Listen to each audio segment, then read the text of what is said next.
저는 가난한 농부의 8남매 중에 막내딸로 태어났어요. 저는 원래 학교 선생님이 되는 게 제 꿈이 있었어요. 아이들과 함께 역사도 이야기하고 신앙송도 같이 하고. 하지만 저희 집 형편은 제가 대학에 진학할 형편은 못 되었어요. 저희 아버지께서는 저를 익산에 있는 라면 공장에 떡하니 취직을 시켜놓으셨죠. 못 오를 나무 쳐다보지도 말라는 어르신들 말씀이 있습니다. 그래서 저는 그냥 꿈은 그저 꿈일 뿐이구나 하면서 제 꿈을 까맣게 잊고 살았어요. 오를 수 없었던 사과나무 앞에 애톰이라는 사다리가 놓여졌고요. 한 걸음 한 걸음 오르다 보니 사과를 따먹을 수 있게 되었습니다. 안녕하세요. 스타마스터 김점주 인사드립니다.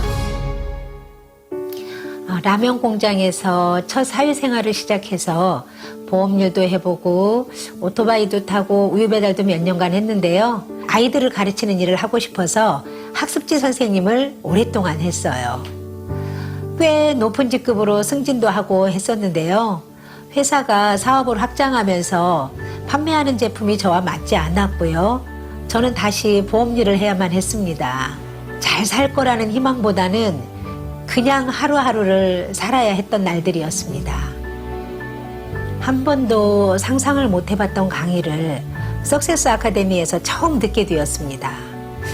진짜 머리를 한 대에 얻어맞은 듯한 그런 느낌이었어요. 생각을 경영하고 균형 잡힌 삶을 산다라는 것. 당시 저는 최악의 상황 속에 살고 있었어요.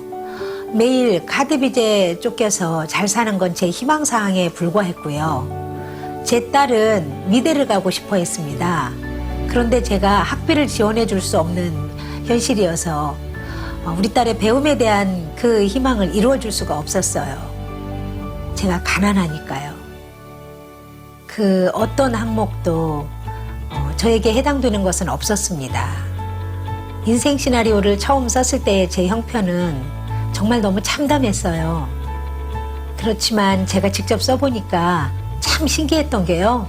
그때 제가 썼던 대로 차츰차츰 집이며 차며 봉사, 기부 이런 것들이 점점 좋아지게 되었어요.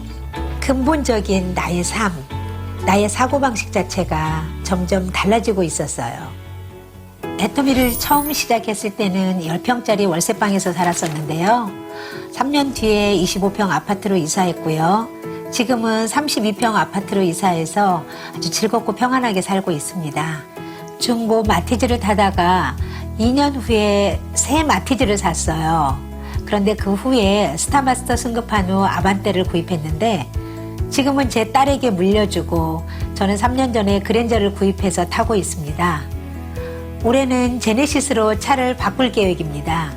대학을 졸업하고 직장을 다니던 딸이 제가 보름씩 해외에 다녀오고 봉사활동을 다녀와도 연금성 소득이 꾸준히 발생하는 모습을 보더니 스스로 애터미를 알아보게 되었어요.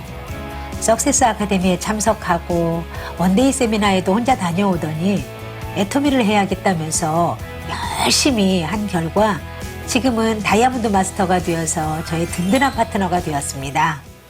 꿀벌은 꽃에서 꿀을 따지만 꽃에 상처를 입히지 않고 꽃이 열매 맺을 수 있도록 돕는 일을 합니다. 머지않아 제가 임페리얼 마스터가 되는 날 꿀벌 청소년 비전센터를 익산에 설립하는 것이 제 꿈입니다. 제 꿈을 이루기 위해서 심리상담사 자격증을 땄고요. 대학에도 진학할 계획입니다. 우리 청소년들은 누구에게나 꿈이 있고 재능이 있지만 그 중에는 가정 형편이 어려워 꿈을 펼칠 수 없는 아이들이 있지요. 그 아이들이 희망을 잃지 않고 꿈과 재능을 펼쳐나갈 수 있도록 후원해주고 싶습니다.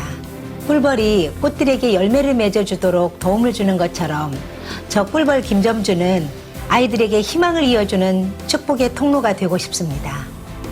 인생 시나리오. 귀찮거나 성가시다는 생각이 들 수도 있습니다. 이거 쓴다고 정말 꿈이 이루어져? 이처럼 대수롭지 않게 여겨질 수도 있습니다.